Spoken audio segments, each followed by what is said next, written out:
शांति। ओम शांति। ओम शांति। मधुबन के इस पावन भूमि पर आप सबका हार्दिक स्वागत है, अभिनंदन है।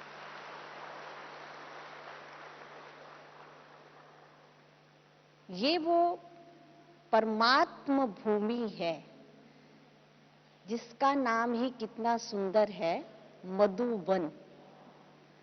जहां वन भी है, तपस्या भी कर रहे हैं, लेकिन मधुरता पूर्वक आनंदमय जीवन विचरण करने का सौभाग्य बाबा ने हम ब्राह्मण बच्चों को दिया है। ये प्रजापिता ब्रह्मा की कर्म भूमि, जिसका शास्त्रों में वर्णन है, दादियों की तपस्या की भूमि, और उसमें हम ब्राह्मण रहने आए हैं। इसलिए इतना बड़ा भाग्य का लेख ऊपर वाले ने हमारी किस्मत में लिखा है कि हम मधुबन की पावन भूमि में रहें, जहां सहज रह के हम अपनी जीवन धारा को सफलता के शिखर की ओर ले जाएं। क्योंकि बाबा ने सहज योगी बनाया है। योगी तो बनाया है, पर सहज योगी बनाया है, हठ योगी नहीं बनाया। इसलिए इस सहज योगी का मतलब ही क्या है? प्रवृत्ति में रहते हुए, कारोबार करते हुए, सब जवाबदारियां निभाते हुए हम सहज तपस्या के मार्ग पर चलें। परमात्मा अनुभूति तो हम ब्राह्मणों के लिए सहज है। महान तपस्वियों को बहुत मेहनत करनी पड़ती है, और बाबा ने अपने बच्चों को परमात्मा मिलन का वरदान इतना सहज दिया है। बस जब भी दिल से ब्राह्मण ने कहा मेरा बाबा, और बाबा हजारों भुजाओं सहित हर ब्राह्मण के आगे हाजिर हो जाता है। इसलिए इतना बड़ा सौभाग्य हमें जो मिला है, और इसमें हम सेवा करने भी आए हैं, क्योंकि पंजाब और राजस्थान के भाई बहन हैं, सेवाधारी हैं। सेवा भी करनी है और अपनी स्थिति भी बनानी है। डबल काम बाबा ने दिया है कि कर्म योगी स्थिति क्या होती है, इसका अनुभव हम मधुबन में रह के करें, और डायरेक्ट परमात्म कार्य में हम कार्यरत हैं, उसका पदम गुना पुण्य हम जमा करें। क्योंकि संगम युग परमात्मा अनुभूति का युग है, परमात्मा वरदानों से पलने का युग है, और अपने जीवन को महान बनाकर अनेकों को महान बनाने का कार्यरत ये जीवन है। इतना सुंदर इस ब्राह्मण जीवन का अनुभव कहें या शब्द कहें, जो बाबा ने ये जीवन दिया है, उसको हम शब्दों में नहीं बांध सकते हैं कि बाबा ने इतना पवित्र जीवन सहज ही वरदान में दे दिया है। लेकिन जब हम इस ब्राह्मण जीवन में तपस्या के मार्ग पर चलते हैं, पुरुषार्थी जीवन में चलते हैं, तो चलते चलते कई विघ्न, कई बैरियर हमारी मनोस्थिति को विचलित कर देते हैं। यूं कहें कि ब्राह्मण जीवन जो इतना ऊंच जीवन मिला है, उसमें मेरी मनोदिशा कैसी है, जिसे बाबा कहता है अपनी संकल्प शक्ति को चेक करो। तो मनोदिशा को मुझे सही दिशा की तरफ लेके जाना है, क्योंकि मन ही एक ऐसी शक्ति है जो हमें परम धाम तक लेके जा सकता है। मन हमें अपने लौकिक घर में बैठे हुए भी मधुबन की यात्रा करा सकता है, और मन ही एक ऐसी चीज है जो रावण की तरफ भी प्रभावित हो सकता है। क्योंकि बहुत तीव्र वेग है इस मन का। और अगर हमने अपने मन को प्रॉपर दिशा नहीं दी, अगर हमने अपने मन को सिंचा नहीं पवित्रता से, ज्ञान से, गुणों से, तो ये मन कहीं कभी कहां चला जाएगा, कभी कहां। जैसे बाबा ने अभी संडे की मुरली में कहा कि कभी सूर्यवंशी स्थिति का अनुभव करते हैं, कभी चंद्रवंशी स्थिति का अनुभव करते हैं। इसलिए अपने मन को मन जीत बनाना, जिसे दुनिया असंभव समझती है और ब्राह्मणों के लिए मुश्किल नहीं है। क्यों मुश्किल नहीं है? क्योंकि सर्वशक्तिवान बाबा साथ है, इसलिए कुछ मुश्किल नहीं है। पर फिर भी कभी कभी मेरी मनोदिशा कैसी हो जाती है, इसलिए ये मुझे मनोदिशा को समझना बहुत जरूरी है। जब से ब्राह्मण बने हैं, मेरा मन उमंगों के पंख लगा के उड़ता है,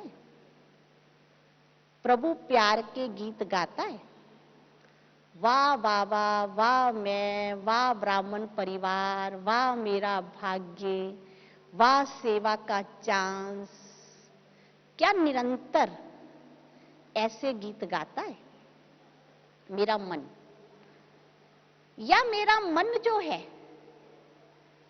वो कहीं और चला जाता है। इतनी ऊंच प्राप्ति होते हुए सोचो कितना सुंदर भाग्य है कि आंख खुलते ही हर ब्राह्मण परमात्मा से गुड मॉर्निंग करता है, भगवान से गुड मॉर्निंग करता है। पूरे विश्व का मालिक जो मेरा बाबा है उससे गुड मॉर्निंग करता है हर ब्राह्मण। इतनी अच्छी दिनचर्या है हमारी। लोग कह देते हैं सुबह सुबह पता नहीं किसकी शक्ल देख ली, दिन खराब हो गया। और अगर हम ब्राह्मणों की कोई शक्ल देख ले ना, उसका दिन खराब नहीं हो सकता। पता है, क्योंकि हम सुबह सुबह किससे मिल लिए? बाबा से मिल लिए ना। तो इतना बढ़िया हमारी दिनचर्या शुरू होती है, तो हमारा मन सदा वहा वहा के गीत गाने वाला चाहिए। बाबा को भी यही चाहिए ना कि मन कैसा हो, सदा उड़ती कला वाला, उड़ते पुरुषार्थ वाला, स्थिति को आगे बढ़ाने वाला। बाबा को ऐसा हमारा मन चाहिए जो पवित्र मन है, फूल मन है, जिस मन के अंदर कोई वैर भाव नहीं है, कोई कंपटीशन की भावनाएं नहीं है। पर कभी कभी छोटे छोटे पेपर, छोटी छोटी बातें या छोटी छोटी उलझनें हमारे मन को प्रभावित कर देती है। तो मेरा मन उमंग उत्साह में फिर भी रहता है पेपर्स आने पे, या मेरा उमंग उत्साह और वाह मेरा भाग्य ये शब्द साइड पे हो जाते हैं। नेचुरल ये संस्कार बन गया कि अंदर से निकलता रहे हर पेपर में, हर परीक्षा में। मान लो मेडिकल में हमने एडमिशन ली है, इंजीनियरिंग कॉलेज में ली है, तो वहां हम सदा कॉन्शियस रहते हैं कि हम ये बन रहे हैं, हम आईएएस बन रहे हैं, है ना। पेपर तो उनके आगे भी आते हैं एग्जाम्स, लेकिन ऑलवेज कॉन्शियस है हम जो है हाईएस्ट सीट पे जा रहे हैं, तो हमारा एग्जाम भी हाईएस्ट ही होगा। और इस ब्राह्मण जीवन में जब एग्जाम आता है तो क्या ये याद रहता है मेरी स्टूडेंट लाइफ है, एग्जाम तो आएगा? या उस टाइम हम ये भूल जाते हैं कि मेरी ये स्टूडेंट लाइफ है, इसमें एग्जाम आएगा। उस टाइम हमारा मन कहीं फरियाद वाला तो नहीं हो जाता, याद की बजाय बाबा मेरी बात सुनो ना, बाबा देखो मेरे साथ क्या हो रहा है, बाबा आप मेरी मदद करो ना। तो कहाँ तो हम गा रहे थे वाह मुझे भगवान मिला, मैं जो भगवान को कहता हूं भगवान झट से मेरा काम कर देता है। और कहाँ ये फरियाद वाली स्थिति आ गई सेकंड्स में। या फिर मन जो है कहीं और है, ब्राह्मण जीवन से हटके कहीं पिछले जीवन में घूम रहा है। जो शूद्रपन का जीवन था। जब मुरली सुनी, योग किया, तब तो ब्राह्मण, और उसके बाद ब्राह्मण, ये स्मृति विस्मृति हो गई। साधारण सा जीवन हो गया, बस ड्यूटी जाना है, ऑफिस जाना है या घर का काम करना है, और बाकी सब बातें हमारे जीवन में साइड पे हो गई। फिर कहीं जाके शाम को याद आया, जैसे मंदिर में शाम को माथा टेकना था, ऐसे हमें भी याद आ गया हम बाबा के बच्चे हैं, थोड़ी देर योग कर लें या बाबा को गुड नाइट कर लें। तो हमारी मनोदिशा कैसी है? निरंतर बाबा बाबा के गीत गाती है, और बाबा बाबा करते रहे तो क्या होगा? पेपर आएगा और बाबा गोदी में उठा के पार कर देगा, पता ही नहीं लगेगा। जैसे एक कवि का अनुभव है ना, उसने फुटप्रिंट्स में अपना एक्सपीरियंस लिखा है, बहुत अच्छा एक्सपीरियंस लिखा है उसने, कि जब जब मैं जीवन के पग पे चलता हूँ, जीवन रास्ते में, यात्रा में, तो मुझे हमेशा 4 कदमों के निशान दिखाई देते हैं। और मुझे ये सोच के बड़ा फख्र होता, उस कवि ने लिखा कि 2 कदमों के निशान मेरे हैं और 2 मेरे दोस्त खुदा के।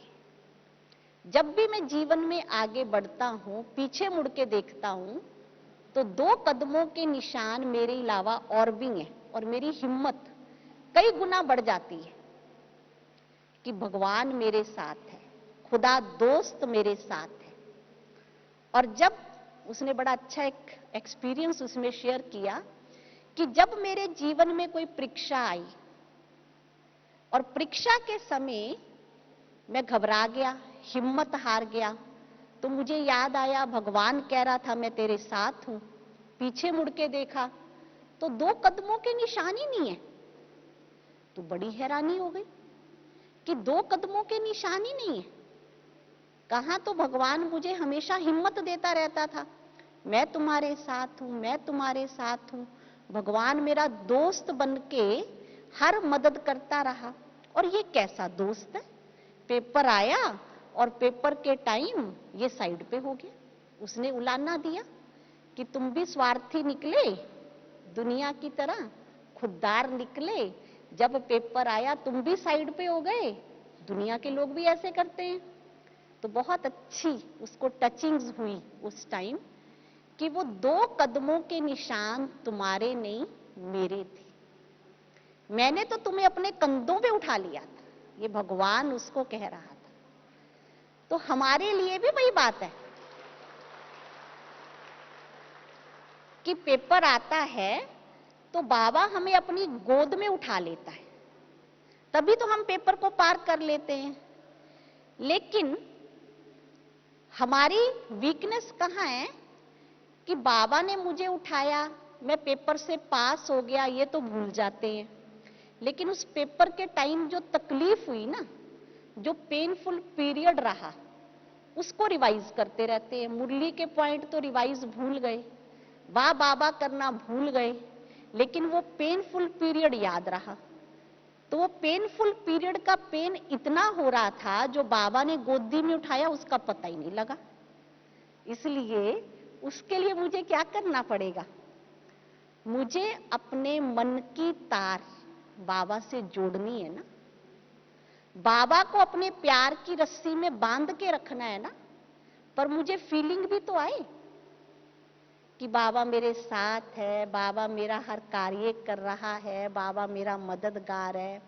या योग में हमने बोल दिया, दीदियों ने सिखा दिया था बोलना, बाबा आप मेरे साथ चलो, तो मैंने भी बोल दिया बाबा चलो, है ना।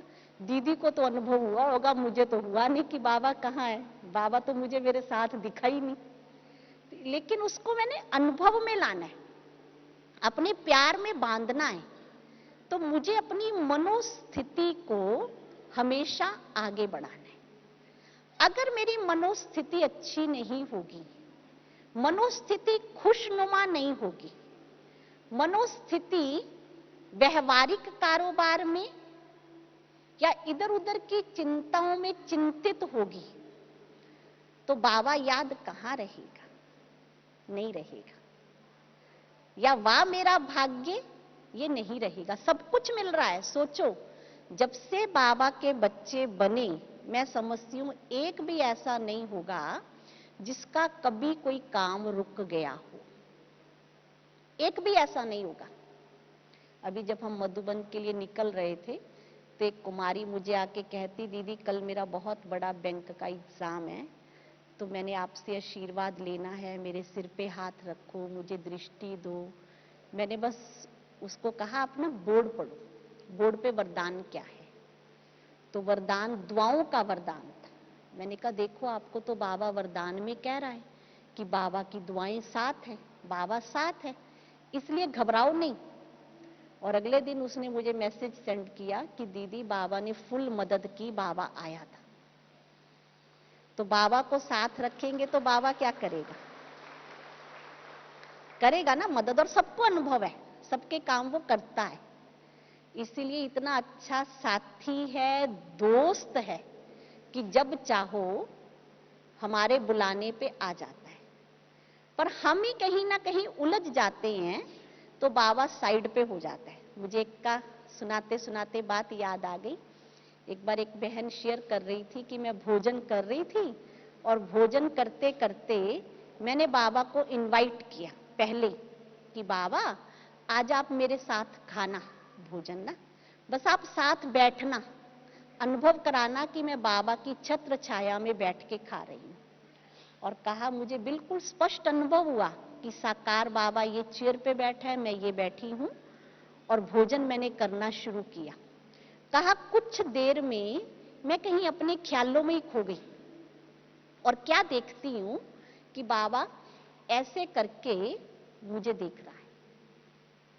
भी बच्ची क्या कर रही है, मुझे बुला के और कहीं और घूम रही है।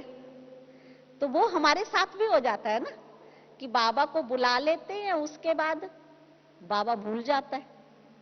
इसलिए मुझे अपनी मनोस्थिति को निरंतर बाबा के साथ जोड़ना है, तो मेरा जीवन योगी जीवन सहज होना चाहिए, क्योंकि बाबा ने सहज योगी जीवन का वरदान दिया है। ये देखो कि मेरा योग नेचुरल है।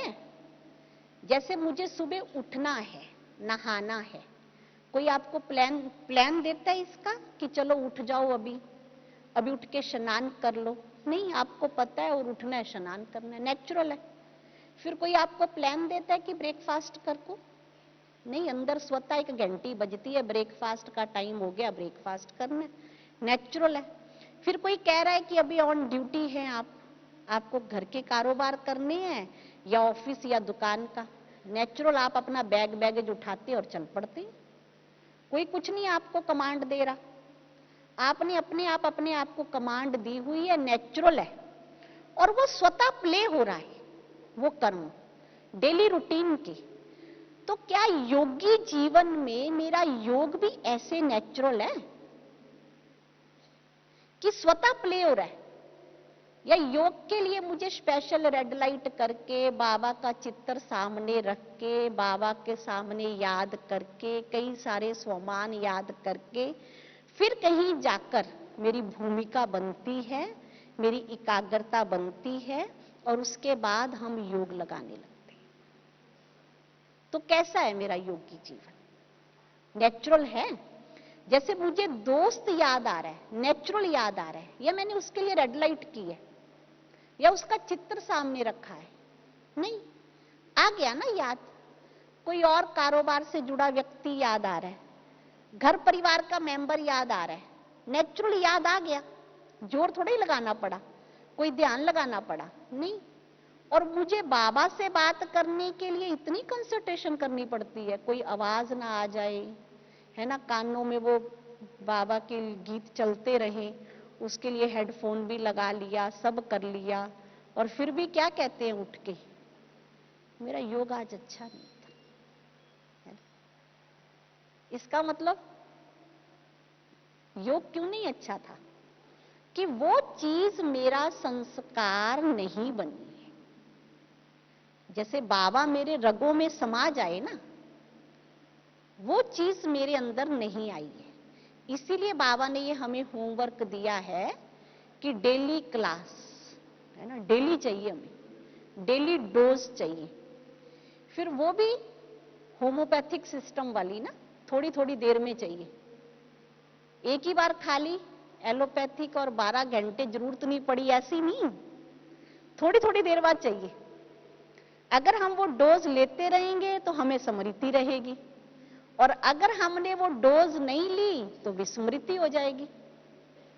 तो इसीलिए सुबह तो हमने क्लास कर ली, लेकिन उसके बाद मैंने अपने आप को होमवर्क दिया कि आज मुझे पूरा दिन बाबा को कैसे बांध के रखना है,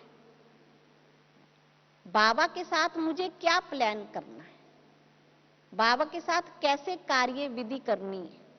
तो मुझे उसका भी तो प्लान चाहिए ना, या मुझे बाबा तो मुरलियों में प्लान दे रहा है, लेकिन अब हम बड़े बच्चे हो गए हैं, मधुबन बाबा से मिलने आ गए, कितनी बड़ी बात है। अन्न शुद्धि है, पवित्रता की धारणा है, रेगुलर क्लास है, जो दुनिया में असंभव है, हम वो मंजिलें पार करके आ गए हैं। तो क्या हम अपना प्लान नहीं बना सकते? या हमें अभी भी बाबा कहता है बच्चे अपना चार्ट आपे बनाना सीखो, है ना, अपना प्लान आपे दो कि मुझे क्या पुरुषार्थ करना है, आज पूरा दिन मुझे क्या अपने आप पे अटेंशन देना है, तब कहीं जाकर मेरी मनोदिशा उमंग उत्साह वाली बनेगी। और उसमें दूसरी चीज, कहीं कहीं मनोदिशा मेरी अगर पवित्र नहीं है, शुद्ध नहीं है, जैसे आज बाबा ने कहा कि सोने के बर्तन जितना होता है ना पवित्र, उतना ज्ञान की धारणा होती है। तो मेरी बुद्धि जो है वो पवित्र नहीं है। तो उसका रीजन क्या है कि रोज हम क्लास भी कर रहे हैं, योग भी कर रहे हैं, यथाशक्ति सेवा भी कर रहे हैं, और भी कार्य कर रहे हैं, लेकिन फिर भी कहीं ना कहीं कोई ब्लॉकेज है अंदर। तो वो ऐसे कौन सी ब्लॉकेज हैं सूक्ष्म में जो मेरे पुरुषार्थ को पुश नहीं कर रही हैं? जैसे कोई होता है ना, डाइट तो खाता रहे, अच्छी डाइट खाए, पर उसको डाइट ही नहीं लगती, तो क्या कहते हैं भी इसके ना फिजिकल सिस्टम में कोई डिस्टरबेंस है। ये इतना तो अच्छा सब खाता है, देसी घी भी खाता है, दूध मक्खन मलाई भी खाता है, पर फिर भी ये सूखे का सूखा ही है ना, फलता फूलता नहीं है। फिर डॉक्टरों को दिखाते हैं भी पता नहीं इसको क्या हो गया है, इसको जी कोई चीज लगती नहीं है, इसको डाइजेस्ट नहीं होती है। तो ऐसे ही हम ये सब तो कर रहे हैं, मुरली सुनना, योग करना, सेवा करना, ये हमारी डाइट है, हम ले रहे हैं। लेकिन उसके अलावा भी हम ब्राह्मण जीवन में फले फूले नहीं। फले फूलने का मतलब क्या होता है? फले फूलने का मतलब होता है कि हमारा अमृत वेला नेचुरल हो गया, इसे कहते फला फूलना, है ना, क्योंकि ताकत आ गई ना। जिसमें ताकत आ गई तो उसको अलार्म के सहारे की जरूरत पड़ेगी, या उसको साथी उठाएगा कि उठो भाई, नहीं, ताकत वाला हो गया ना, तो उसको कोई लाठी चाहिए ना सहारा चाहिए, स्वतः उठ जाएगा ना। तो अगर मैं फलने फूलने लग गया, ये ज्ञान योग मेरी ताकत बन गया, तो मेरा अमृत वेला नेचुरल हो गया, मुरली क्लास नेचुरल हो गई, फिर उसमें अटेंशन, पुरुषार्थ का अटेंशन वो नेचुरल हो गया। अगर ये सब मेरा नेचुरल नहीं है और मुझे पूछने के लिए बहनों को कहना पड़ता है या बाबा को मुरलियों में कहना पड़ता है, तो कहीं जाके आता है कि मेरी स्थिति ठीक नहीं है, इसका मतलब कि मैं फल फूल ही नहीं रहा अभी तक, तो मेरी लीकेज है। कहाँ लीकेज है? सबसे पहली बात तो अटेंशन की कमी है। जैसे स्कूल में होता है ना, स्कूल में ऑलवेज अटेंशन होता है कि मैंने होमवर्क करना है, मैंने क्लास में अच्छे नंबर लेने हैं, मैंने सबसे नंबर 1 बनना है, वो अटेंशन काम करता है। बिजनेस में भी ले लो, टॉपर बिजनेस जाना है तो उसके लिए क्या चाहते हैं? अटेंशन, कि ताकि मेरा ज्यादा से ज्यादा बिजनेस बढ़े, तो अटेंशन है, डीलिंग्स पे अटेंशन है। जीवन में कोई भी फील्ड है उसमें अटेंशन कंपलसरी है। तो ऐसे ही ब्राह्मण जीवन में भी अटेंशन कंपलसरी है। कई बार बाबा कहता है कि आगे से अशब्द हटा देते हैं, अटेंशन की बाय टेंशन हो जाता है ना। टेंशन कैसे हो जाता है? मैंने ना आज योग नहीं किया, सारा टाइम हो गया योग ही नहीं किया। ये कहेंगे योग नहीं किया, ये नहीं सोचा कि बैठ के कर लें, है ना। बस गीत गाएंगे, योग नहीं किया। जैसे मैंने चाय नहीं पी तो याद रहेगा मैंने चाय नहीं पी, मैंने चाय नहीं पी, मैंने दूध नहीं पिया, आज मैंने भोजन नहीं खाया, ऐसे मुझे याद है कि मैंने योग नहीं किया। इतनी बार 10 बार ये याद कर लिया तो उससे अच्छा ये याद कर लो ना 10 बार कि मैं तो परम धाम की रहने वाली आत्मा हूँ, बाबा के समीप हूँ, बाबा मुझे टच कर रहा है। बस इतने में योग लग गया। बताओ कितनी सेकंड लगे? आधा सेकंड भी नहीं लगा। इस चीज को सोचते और स्थिति बनते। तो अटेंशन की कमी के कारण मैं वो पुरुषार्थ नहीं कर पाती। और या दूसरा कारण एक और है, वो कारण है कि मन मुझे प्रभावित करता है, मन मुझे अपने पीछे लगाता है, मैं मन के पीछे जो है वो लग जाते हैं, सहज लग जाते हैं। मन को हम नहीं चला रहे, मन हमें चला रहा है। मन कह रहा है चल भाई उठ कुछ कर ले तो कर लिया, और मन कह रहा है चल छोड़ परा आज नहीं करते, तो नहीं किया। तो मन जीत हुए? नहीं हुए। फिर तो हम मन के अधीन ही हो गए। तो मन जीत की निशानी क्या है? मन कहे ये नहीं करना और मुझे वो काम करना है। मान लो मन कह रहा है कि अभी मेरा योग का मूड नहीं है, मैंने नहीं करना, लेकिन मेरी बुद्धि जो दूसरा मन है वो कह रहा है नहीं चल बैठ कर योग। चलो योग नहीं लगा तो कोई मुरली के पॉइंट याद कर लो, कोई और बातें बाबा की दी हुए स्वमान याद कर लो, प्राप्तियां याद कर लो, और कुछ नहीं आ रहा, इतने अच्छे अच्छे गीत हैं उन्हीं को रिवाइज कर लो, तो मन तैयार हो जाएगा ना उसके लिए। तो मन जो है वो मुझे प्रभावित करके और तरफ ले जाता है। तो योग लग करना है, मुरली सुननी है या सेवा करनी है, उसको टाल के कहते हैं आज पहले ये वाला काम कर लेते हैं, पहले ये वाला कर लेते हैं, फिर दीदी को हम सुना देंगे ना कि दीदी अगर पूछेगी कि हम इस काम में बिजी थे, हम अपना प्लान आप ही तैयार कर लेते हैं ना, पुरुषार्थ का प्लान नहीं तैयार करते, लेकिन ये वाला प्लान तैयार कर लेते हैं कि हम ये बहाने सुना देंगे ना कि हमने क्यों क्यों ये सब काम नहीं किया। तो मेरा मन मुझे खींच के ले जाता है। अगर हम कहते बाबा मन तेरा, जब मन बाबा का तो मेरा कहां से आ गया? जब मेरा है ही नहीं तो उसमें मेरी मनमर्जी कैसे चली? या फिर थोड़ी देर बाबा का थोड़ी देर मेरा, क्या है मनोस्थिति मेरी? सुबह के टाइम बाबा का, मुरली योग के टाइम बाबा का, उसके बाद मेरा, है ना। या तो योग में कहें बाबा आधा तन तेरा आधा मेरा, आधा मन तेरा आधा मेरा, ऐसा तो नहीं बोलते ना। बाबा हम पूरे आपके हैं, तो पूरे आपके का मतलब क्या हुआ फिर?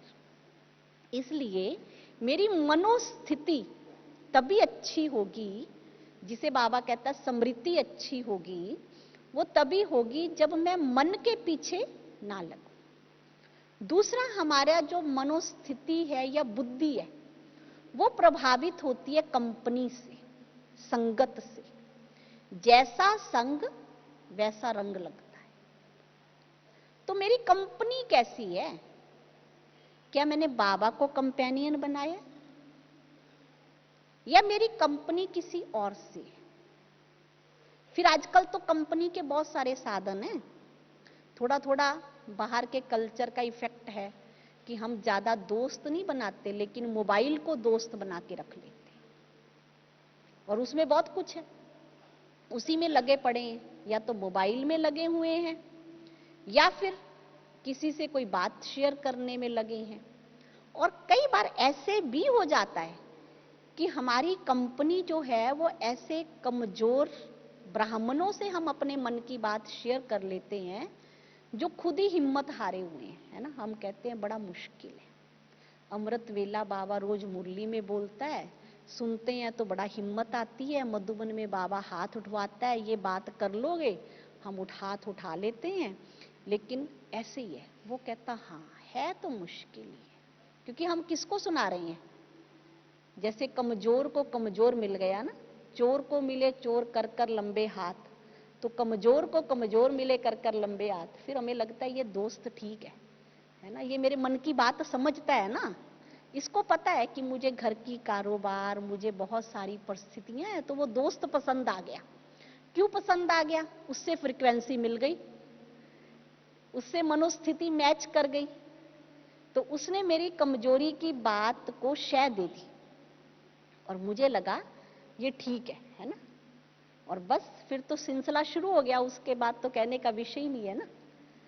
इसीलिए मेरा संग कैसा है ये मुझे बहुत अटेंशन देने की जरूरत है, क्योंकि बाबा की लेटेस्ट जो पीछे मुरलियां चली हैं अभी 10-15 दिन से, बहुत ज्यादा धारणा युक्त मुरलियां चली हैं, जिसमें बाबा खास ये बात हमें श्रीमत पर चलने की दे रहा है, और उसमें संघ का ध्यान ब्राह्मणों के लिए उतना ही ज्यादा इंपॉर्टेंट है।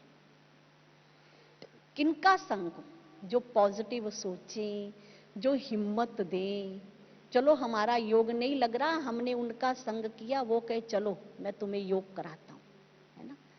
अच्छा तुम्हारी ऐसी बात आ गई है, वो अपनी बात शेयर करके कहे चलो मेरे सामने ऐसा ऐसा पेपर आया था, मैंने भी पास कर लिया, देखना तुम बाबा को बोलोगे ना हो जाएगा।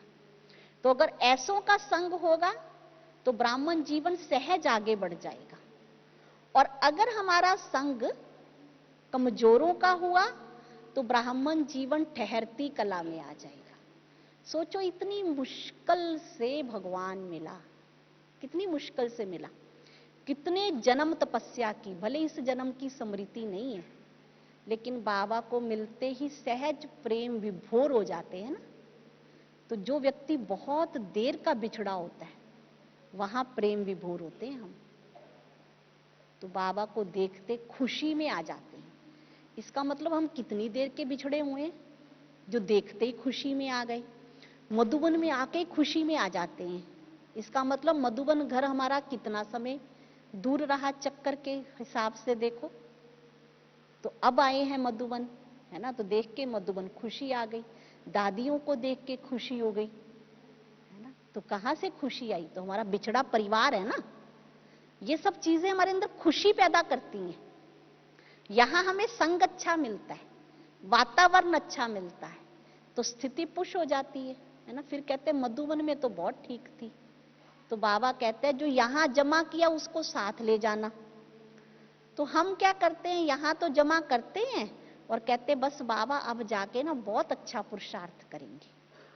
प्लान तो ऐसा ही होता है ना, जाके बहुत अच्छा पुरुषार्थ करेंगे। बाबा ने बोला है ना, जैसे पीछे मुरली में बोला चैतन्य दीपक, है ना, बाबा अब हम बन के रहेंगे, अनुभव करेंगे इसका, और लेकिन जाके करेंगे, है ना। ये नहीं अभी से शुरू कर दे उसका प्लान, अभी से पुरुषार्थ शुरू कर दे कि नहीं मुझे इस स्थिति का अनुभव करना है, तो मुझे बार बार अभ्यास करना है, या मुझे स्व अध्याय करके अपनी स्थिति बनानी है, नहीं। तो उसके लिए जाके करेंगे, और जाते हैं तो वहां काम पेंडिंग पड़े होते हैं 8 दिन के, तो फिर क्या सोचते हैं, चलिए 1-2 दिन काम निपटा लें फिर करेंगे। तो वो काम निपटाने में लग जाते हैं, इतने में और काम आ जाते हैं, तो जो बाबा से किए वादे वो फिनिश हो जाते हैं, भूल ही जाते हैं। तभी बाबा की पीछे मुरली चली थी कि अपनी वायदों की लिस्ट बनाओ। तो इसलिए मुझे अपनी संग का बहुत ध्यान देना है, और अगर हम ब्राह्मण जीवन में स्व अध्याय ये करते हैं ना, ये बहुत अच्छा पुरुषार्थ है। क्योंकि ये बात हम इसलिए शेयर कर रहे हैं, हमने आदरणीय अचल दीदी जी को देखा इतने नजदीक से कि हम जब भी उनके रूम में जाते थे, मान लो उनके पास कोई कारोबार नहीं है, कुछ भी नहीं है, वो कुछ ना कुछ स्टडी करते मिलते थे। जो लेटेस्ट बुक मधुबन में निकलती थी वो पहले स्टडी कर लेते थे। हम बहनें तो खरीद के ले जाती हैं और फिर सोचते पढ़ेंगे, है ना, जब टाइम मिलेगा पढ़ेंगे। लेकिन मैंने देखा वो नंबर 1 स्टूडेंट थे, तो पहले ही पढ़ के पूरा कर लेते थे उस बुक को। जो ये पत्तर पुष्प जाता है, दादियों की क्लासेस जाती हैं, उसको पहले ही फटाफट, जैसे उनको लग रहा था मैं पढ़ लूं, पता नहीं क्या मिस हो जाएगा, दादियों ने या बाबा ने क्या बोला है या उनके अनुभव क्या आए हैं, तो तो वो स्व अध्याय जितना करते थे, इस कारण हमने देखा दीदी जी अंतर्मुखी थे, और अंतर्मुखता के कारण उनका पुरुषार्थ अंदर का बहुत तीव्र था, बहुत तीव्र था। इसीलिए बहुत जल्दी उनको योग लगाने में मेहनत नहीं लगती थी। एक पल भी जो उनसे दृष्टि लेता था वो अशरीरी हो जाता था। तो उन्होंने अपने पे ये बहुत अटेंशन दिया। हमारे बड़ों ने, हमारी दादियां भी बताती हैं, सब शेयर करते हैं कि कैसे वहां थे सिंध में और कितनी किताबें कापियां सब लिखी हैं, है ना। बाबा ने वहीं छुड़वा दी वो, और लिखते थे, चिंतन करते थे। अभी भी हमारे बड़े भाई बहन सब क्लास कराते हैं तो एक चीज जरूर बोलते हैं कि चिंतन करो, चिंतन करो। चिंतन का मतलब क्या है कि अपने मन को ईश्वरीय चिंतन में लगाओ। तो मेरा मन ईश्वरीय चिंतन में लगे ना, मुझे टेस्ट आए ना, जैसे मुझे और चीजों का टेस्ट है तो इसका भी टेस्ट डेवलप करना पड़ेगा।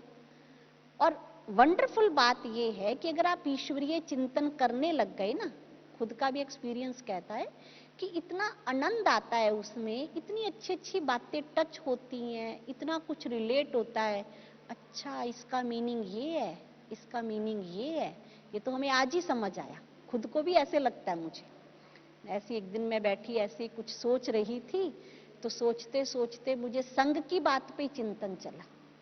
मैंने कहा जिसका संग अच्छा नहीं होगा वो कहाँ जाएगा। ऐसे सोच रही थी गहरा, सतयुग में जाएगा, त्रेता में जाएगा। तो चलते चलते मुझे रामायण याद आ गई इस गहराई में कि संग का प्रभाव क्या है। तो मैंने कहा संग उसमें दिखाया रामायण में कि जो मंथरा थी उसने अपने संग में रानी को ले लिया था और अच्छी भली गद्दी को हिला के रख दिया, अच्छे भले सारे सिस्टम को हिला के रख दिया, और वो भी इतनी कमजोर निकली, रानी होते हुए दासी के प्रभाव में आ गई और उसकी व्यर्थ बातें सुनने लग गई। वो कहती कि तुम्हारे बेटे को राजभाग नहीं मिलेगा। अच्छा, तुम्हारे बेटे को नहीं मिलेगा, दूसरा बेटा ले जाएगा। वो कहती हाँ, कहती ये तो ठीक नहीं है। तो बस उसको ये बात ज्यादा समझ में आ गई, कमजोरी की बात थी ना, जल्दी समझ में आ गई। तो घर में हलचल कर दी, दशरथ के आगे अपनी शर्त रख दी। तो ऐसे ही हम भी अच्छे भले पुरुषार्थी, जिसे बाबा कहता है महारथी,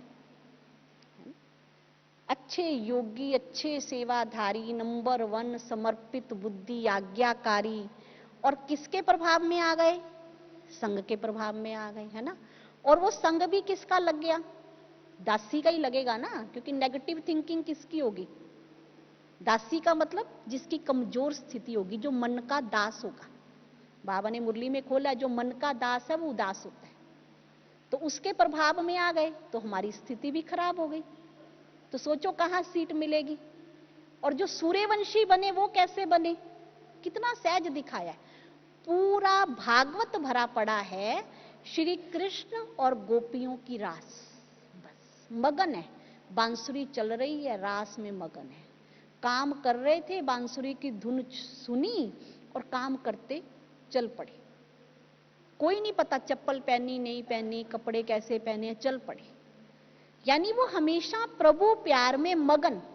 जो ऑलवेज प्रभु प्यार में मगन वो सूर्यवंशी। जो यदा कदा संग के प्रभाव में आया वो ऑटोमेटिकली चंद्रवंशी। तो इसीलिए हम स्व अध्याय, स्वचिंतन जितना करेंगे उतना हमारी स्थिति प्लस होती जाएगी। तो हम औरों के संग के प्रभाव में नहीं आएंगे।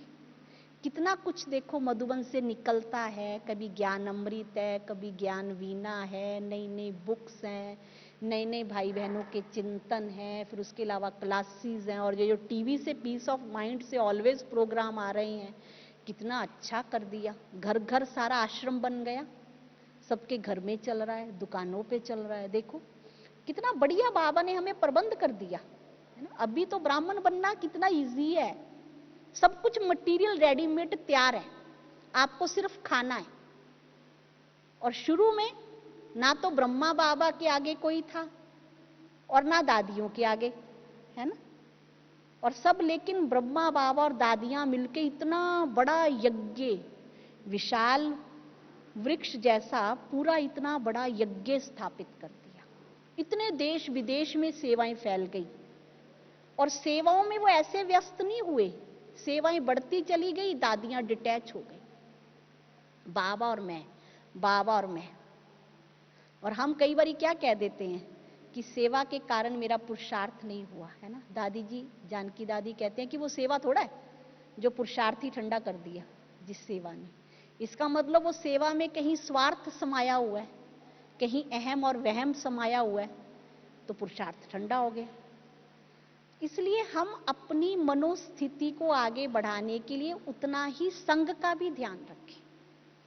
और एक इंपॉर्टेंट चीज, वैसे तो ब्राह्मणों के लिए सहज भी है ना, अन्न, भोजन।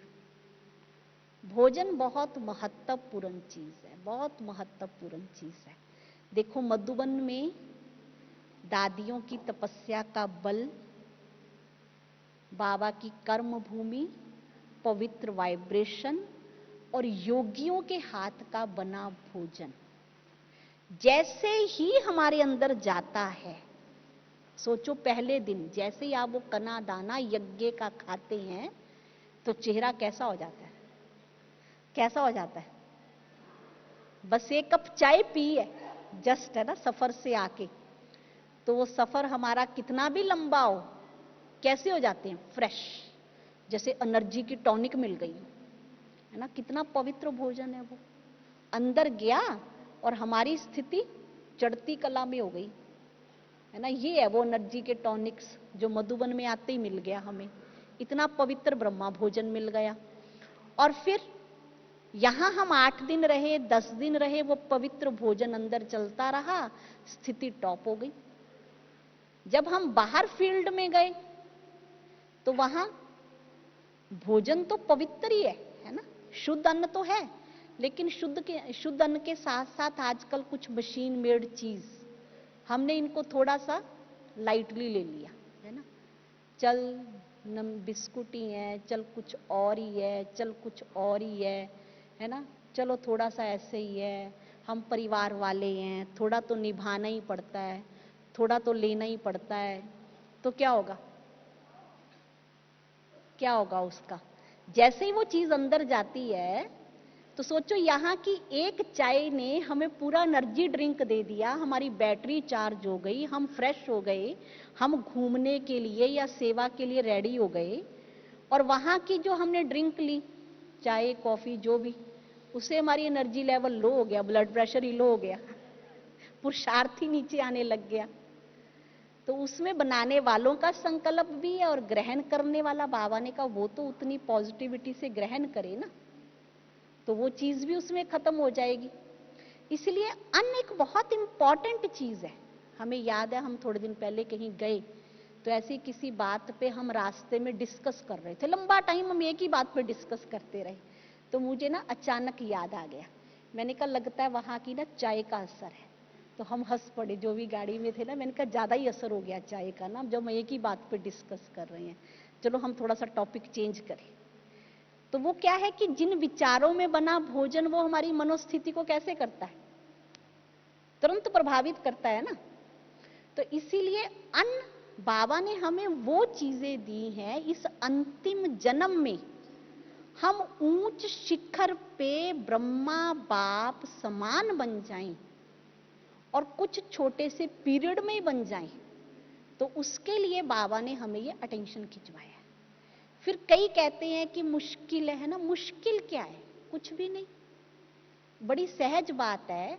मेरे को एक दिन अच्छा चिंतन चल रहा था कि देखो, लौकिक में आप अपने बच्चों को क्या कहते हैं, बेटा तू बाहर का बर्गर नहीं खाना, तो ये चीज जो है ना, नहीं ये मत लेना, बीमार हो जाएगा। उसको बार बार हम उसके लिए केयरिंग है तो बार बार उनको कहते रहते हैं। तो क्या बाबा हमारे लिए केयरिंग नहीं है, वो हमारा बाप नहीं है, वो भी तो हमारा बाप है, उसको भी तो चिंता है मेरा बच्चा बीमार पड़ जाएगा, क्लास नहीं करेगा, इसकी स्थिति खराब हो जाएगी। इसलिए वो हमारा बाप होने के नाते बार बार हमें अटेंशन खिंचवाता है कि बच्चे भोजन पे ध्यान रखो, भोजन पे ध्यान रखो। फिर हम उसको क्या सोच लेते हैं, अपने बच्चों के लिए सोच लें कि हम केयरिंग है, हमारे बच्चे जो हैं वो बीमार ना हो, इसलिए हम उनको कह रहे हैं बाहर की मशीन जो चीजें हैं उसको नहीं खाना, लेटेस्ट। और फिर बाबा भी तो हमारे लिए इतना केयरिंग है, उसने इतनी मेहनत से हमें चुना है, इतने बाबा के हम बढ़िया सुंदर बगिया के फूल हैं, बाबा इन फूलों को प्रोटेक्ट करना चाहता है, तो उसके लिए बाबा ने हमें ये छोटी सी बात बताई है, बस वो भी हमारे लिए केयरिंग है कि बच्चे तुम ऐसा वैसा मत खाना, तुम बीमार हो जाओगे। हम उसको पता नहीं क्या समझ लेते हैं, है ना, भी हाँ बड़ा टफ है, ये है वो है, कुछ भी तो नहीं है। बस बाप और बच्चे के संबंध में रहो तो कितना मजेदार योगी जीवन है, कुछ भी मुश्किल नहीं है। इसलिए उतना ही मेरी मनोस्थिति तभी अच्छी रहेगी अगर मेरा संग पे, अन्न पे ध्यान होगा और मन पे। और एक चीज और, वातावरण। वातावरण हमारी वृत्ति को बहुत ज्यादा प्रभावित करता है, और जो बाहर का वातावरण है वो तो सबको पता ही है। लेकिन हम योगी बच्चे जो हैं, बाबा के वारिस बच्चे, अधिकारी बच्चे, जिन पे बाबा ऑलवेज अपनी छत्र छाया रखता है, हम वो अगरबत्तियां हैं भगवान की, जहां जल जाएं वहां खुशबू फैला दें, है या नहीं है? तो फिर हम वातावरण के प्रभाव में कैसे आ सकते हैं? हमारे अंदर वो इतनी खुशबू किसने भरी है? तो वातावरण हमें प्रभावित नहीं कर सकता, हम ब्राह्मण वातावरण को बदलने वाले हैं।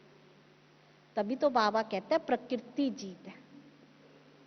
इसीलिए तो प्रकृति जीत है ना, कि हमारे को बाबा रोज ही उठते आशीर्वाद देता है। पता है, एक बाबा का मैं पढ़ रही थी वरदान, बहुत अच्छा लगा मुझे वो जब रिवाइज किया उसको, कि बाबा ने कहा बच्चे जब तुम श्रेष्ठ संकल्प करते हो ना, बाबा तभी तुम्हें आशीर्वाद दे देता है। और हमने जैसे ही सुबह उठ के बाबा को कहा बाबा गुड मॉर्निंग, तो सोचो बाबा ने क्या कर दिया, अपने आशीर्वाद का हाथ रख दिया। हमने कहा चलो उठ के रेडी होके क्लास में चलते हैं, तो बाबा ने क्या किया, आशीर्वाद का हाथ रख दिया। तो सोचो ना, ऐसे जब जब अच्छे संकल्प किए, कहीं अपनी मनोवृत्ति को शांत करने का, कहीं गुस्से को शांत करने का, कहीं क्षमा करने का, कहीं जब जब अच्छा संकल्प किया, तो बाबा बार बार हमारे सिर पे आशीर्वाद का हाथ रखता गया। तो फुल टाइम किसका हाथ है सिर पे? बाबा का। तो बाबा का हाथ होने का मतलब एक पवित्र ओरा हमारे चारों ओर ऑलवेज है। जैसे श्री रामचंद्र के दिखाते हैं ना, कि उधर रावण तीर चलाता था तो उसके चारों ओर एक गोल्डन लाइट का ओरा बन जाता था, वो तीर उस पर अटैक नहीं करता। तो वही हम है, हम वो बाबा के सपूत हैं, कि बाबा के आशीर्वाद वरदानों से पले हुए, कि बाबा हमें लगातार चार्ज कर रहा है, करंट दे रहा है। तो हमारे पे बाहर का वातावरण इफेक्ट नहीं कर सकता, बस शर्त ये कि हम थोड़ा सा अपने पे अटेंशन रखें, तो फिर ये ब्राह्मण जीवन हमारा सफलता की ऊंचाई पर पहुंच जाएगा। कोई मुश्किल थोड़ा है, क्योंकि हमें तो साथ ही कौन लेके जा रहा है, बाबा लेके जा रहे हैं। मुश्किल मंजिल कहाँ है? बिल्कुल भी मंजिल मुश्किल नहीं है। हम जो भी कदम करते हैं सुबह से लेके रात्रि तक बाबा हाथ पकड़ के ले जाता है। बड़ा अच्छा शास्त्रों में एक चीज दिखाई है कि जो सुदामा है उसको जाना है श्री कृष्ण से मिलने, तो अब पहले तो उसकी मनोस्थिति तैयार नहीं होती जाने की, फिर उसकी पत्नी के कहने पे वो चल पड़ता है। जब चल पड़ता है रास्ते में अकेला है, तो अब भगवान को उससे प्यार है, भगवान उसका दोस्त है, तो भगवान को उसकी मनोस्थिति पता है, उस पे तो श्री कृष्ण दिखाते हैं ना। तो वो जब मंजिल पार करने लगता है तो श्री कृष्ण अलग अलग रूप लेके उसकी पूरा रास्ता पार कराता है।